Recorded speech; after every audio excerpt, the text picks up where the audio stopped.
โอ้เอาปลุกแค่แล้ววะนี่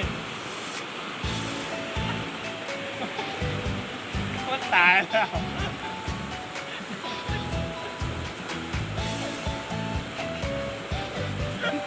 ส่งส่งของคนดีใจโอ้ยโอ้ยโอ้ยโอ้ยโอ้ยโอ้ยโอ้ยโอ้ยโอ้ยโอ้ยโอ้ยโอ้ยโอ้ยโอ้ย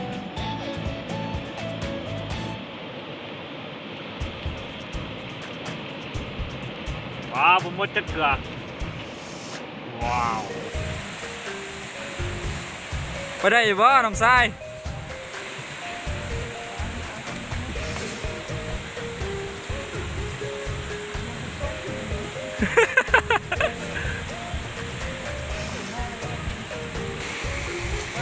ว้าวคัก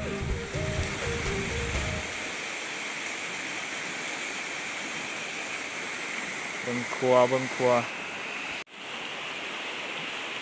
โอ้ขวาอันตรายสุดน้องทราย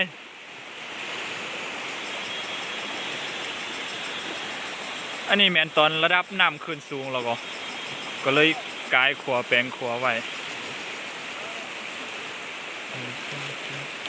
เฮ้ย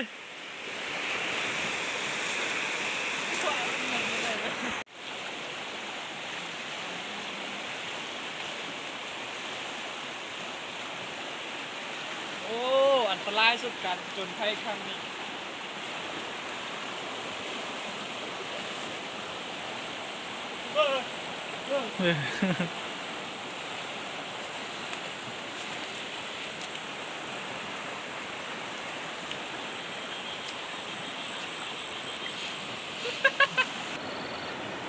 นี่เข้ามาหอดบอลจะใส่เบ็ดแล้วเนาะอันนี้เป็นน้ำลาน้ำใหญ่อยู่อันนี้เป็นเบ็ดเฮามีทั้งหมด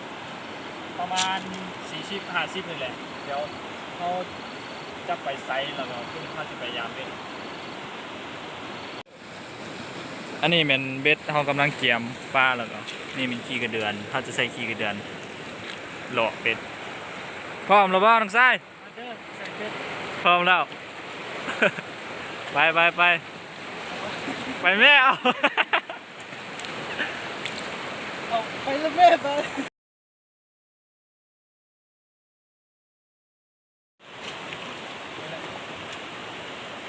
นี่เขาใส่เบ็ดแล้วนะเขาจะพยายามเบิ่งว่ามันจะได้บ่ได้ไปเบิ่งกันเลยเบิ่งกันอันนี้ของแค่มันต้องเป็นกับแม่จะได้ใส่อย่างนี้ประโยชน์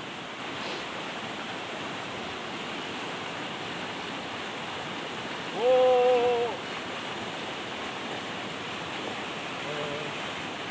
ลุกโว้โมเมนต์ปลาดุกตะเอียนสุดยอดเลยเพราะมันชิลุนแล้ว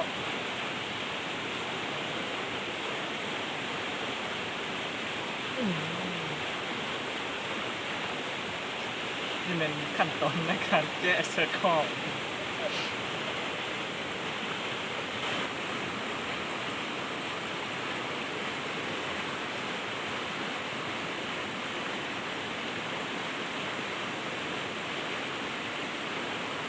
แล้ว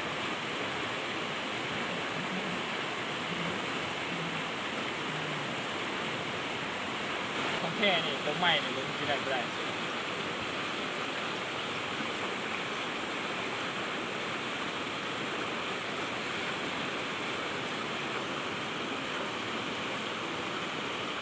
โอ้เอาปลุกแค่แล้ววะนี่ก็ตายแล้ว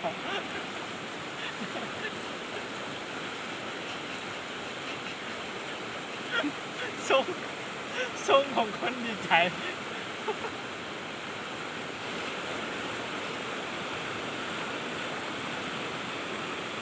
ใหญ่เลยเฮ้ย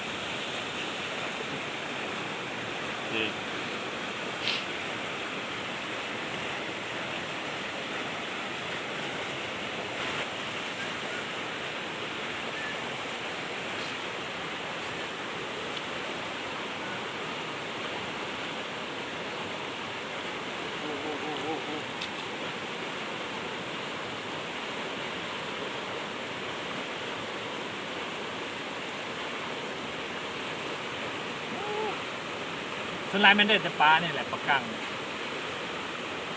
จะปูกินมันหรอก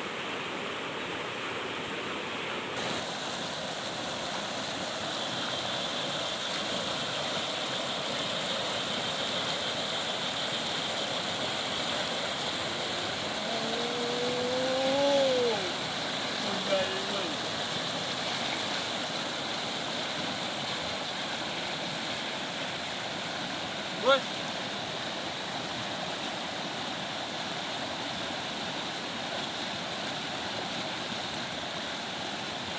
ไม่ได้เขาได้ปลาเต็มเลยเขาเอาตัวนี่ลงหลุมไม่ได้เลยเดี๋ยวไม่ชอบให้เบิร์เด้อ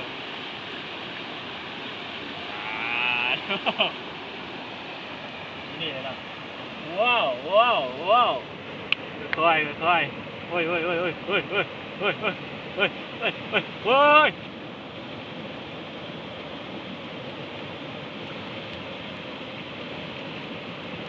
ว้าวผมหมดจะเถื่อว้าวว้าวว้าวว้าวประหลาดหลายเว้ยนี่ประหลาดหลายอยู่โอ้บรรยากาศเขาหายสุดยอดเลยมักงามมีล็อกไก่ลุมอีกอยู่ถึงหายกว้างไปแตงกิน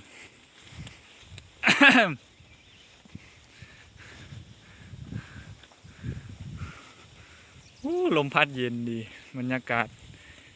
มีมะเขือมักอย่างอีกคุณนะ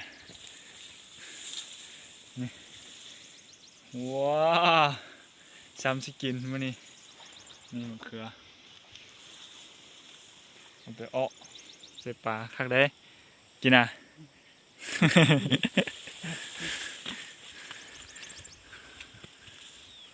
อยู่กับภูกับป่าธรรมศาสตร์สุดยอดเลยพี่น้อง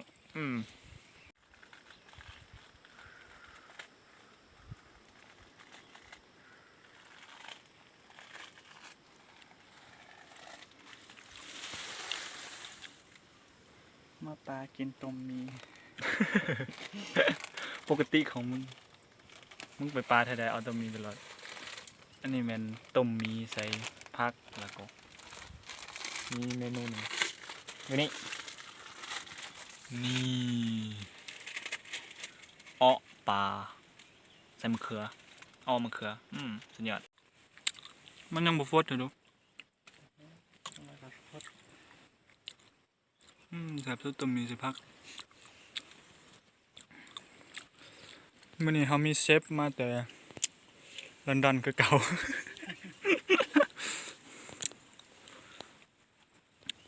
ได้เวลากินข้าวแล้ววันนี้หลังจากหิวมาโดน